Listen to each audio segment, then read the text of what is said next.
Je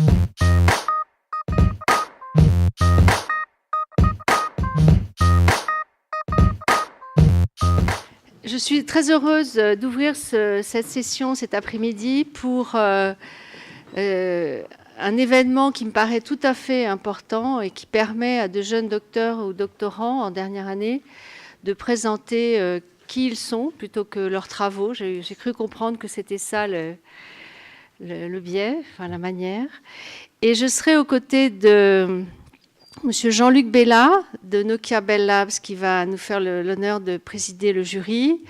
Monsieur Jean-François Mouscadet de Curium, qui est une entreprise dédiée à la radiopharmacie. Madame Mireille Prunier, qui va arriver de Ignition Factory. Je ne sais pas exactement ce qu'elle fait, mais elle vous le dira elle-même. Monsieur Morgan Torchy de l'entreprise Icosa, qui est dans la propriété intellectuelle dans les domaines de la santé. Monsieur Lionel Courchinou de la CASDEN, qui soutient aussi ce projet. Et je voulais aussi remercier Monsieur Mignotte, président de l'association Bernard Grégory, qui est finalement à l'origine de cette démarche.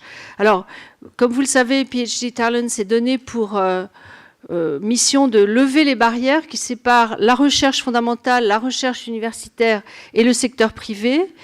Et je dirais que vous vous êtes doté vous-même d'un écosystème. On le voit très bien dans ce très beau bâtiment qu'est le 104, ce très bel espace qu'est le 104, puisqu'on voit ensemble les institutions. Je salue d'ailleurs la présence de monsieur François Houillet, qui est président de la commu Université Sorbonne Paris-Cité. Et donc, il y a à la fois des acteurs de l'enseignement supérieur, des acteurs du monde associatif, des soutiens, des partenaires comme la CASDEN, et puis bien sûr des entreprises. Et c'est ce lien-là qui n'est pas facile à faire et que l'association Bernard Grégory fait déjà depuis de nombreuses années. Alors vous l'avez dit, Dunia, la ville de Paris a financé 6 entreprises qui recrutent des docteurs en lettres, langues et sciences humaines pour montrer que effectivement, les docteurs ne sont pas seulement employables lorsqu'ils font des sciences dites dures, mais que les lettres, langues et sciences humaines sont l'accès aussi à des métiers très divers et on ne le sait pas assez. Je crois qu'on imagine trop, lorsqu'on se lance dans des études de lettres, langues et sciences humaines, que le seul débouché, c'est la recherche ou l'enseignement supérieur, ce qui est un très noble débouché d'ailleurs. Mais il n'y a pas que cela.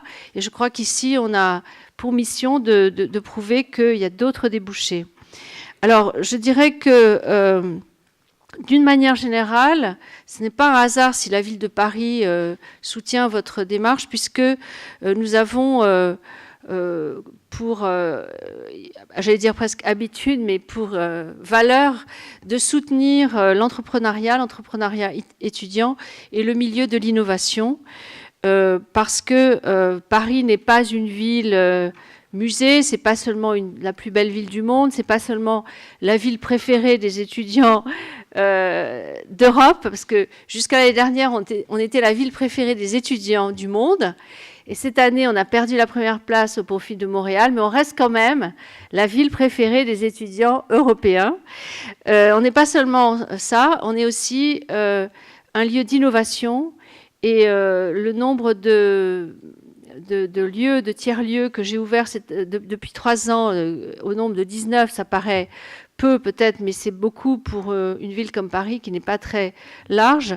Des lieux de rencontre entre étudiants et entrepreneurs, des espaces de coworking, l'arc de l'innovation que nous créons avec Jean-Louis Missika, tout cela, ce sont des signes que la ville de Paris veut être attractive, pas seulement par sa beauté, pas seulement par ses Jeux olympiques, mais aussi pour toutes les possibilités qu'elle offre aux entreprises de nature diverses. Donc merci à l'association Bernard Grégory qui a créé en 2015 ce concours de pitch professionnel. C'est la 4e édition aujourd'hui. Et donc, je me ferai un plaisir de participer à ce jury avec vous. Donc, bonne chance à tous les candidats, dont je sais qu'ils sont dans la salle et qu'ils sont un peu stressés. Donc, je ne vais pas prolonger la torture. Merci à tous. Et merci beaucoup. Madame Marie-Christine Le Mardelet, est-ce que vous m'entendez bien? Bonjour, très heureux de vous retrouver pour cette deuxième partie avec ce concours de pitch professionnel organisé, très bien présenté par Madame Le Mardelet, organisé par l'association l'ABG, l'association Bernard Grégory. Je voudrais juste, avant qu'on commence et pendant que les dernières personnes s'installent, demander à Vincent Mignotte, qui est le président de l'ABG, de nous rejoindre pour parler un tout petit peu de cette 4e édition. Ça commence à devenir un sacré concours quand même. Oui, bah c'est sympathique. Un petit micro. C'est sympathique et l'assistance est là également qui s'installe effectivement.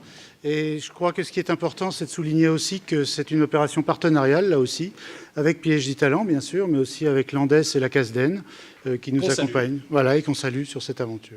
Au tout début de cette initiative, on peut juste dire un mot. Qu'est-ce qui vous a donné l'idée, Vincent, d'organiser ce concours juste... Oui, c'est très important parce qu'une des missions de l'ABG, c'est justement d'accompagner les doctorants et les docteurs pour les aider à se présenter aux entreprises et aux employeurs de manière générale.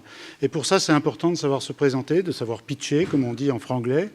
Et nous avons donc décidé qu'à force de leur dire qu'il fallait qu'ils sachent faire un pitch, eh bien d'en faire une petite compétition sympathique. Et ça marche pas mal. Merci beaucoup Vincent Mignotte d'être bien sûr des nôtres pour le lancement de cette 4e édition, comme le rappelait Madame Le Mardelet à l'instant, du concours de pitch professionnel. Ils sont 11 candidates et candidats à venir présenter leur parcours, essayer de convaincre des entreprises. Et elles sont...